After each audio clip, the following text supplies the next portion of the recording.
Sikit lagi. So you should have a bit longer this time. Okay, during your speech you mentioned about the current revenue is not as diverse or as wide as other developing economies. So is there a possibility that the government is going to introduce GST or other types of tax? It's not my place to say that because it's finance ministers.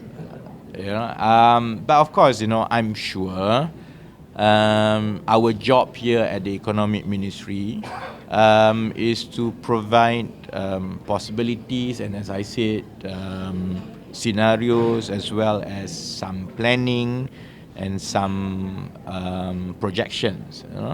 The decision on how to strengthen our revenue, be it in terms of the revenue streams, how robust it is, how varied it is, will definitely have to be made collectively as a government.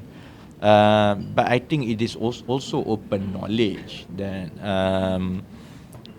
we cannot depend too much on, for example, natural resource related revenue, for example, or commodity related revenue. But I think it is something that is too early and also not in my place to comment on that. But I'm sure it is a subject that will become the focus. When I say the subject, I don't mean introduction of GST. I mean making sure that our revenue streams are more robust, especially given the challenges that we are facing.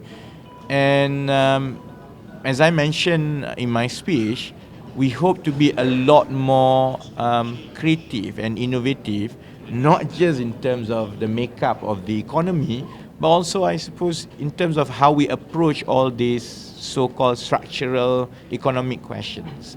How varied our revenue streams, everything.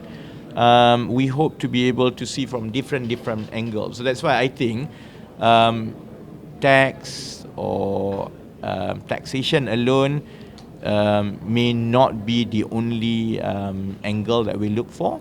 Obviously, over the long term, you do want to vary your taxation streams so that it's more robust and it's less dependent on certain industry. But there is a process that cannot be decided or done abruptly within a few months that you take government. It does take some time, but it's our job to make sure that we provide enough scenarios for the cabinet to consider.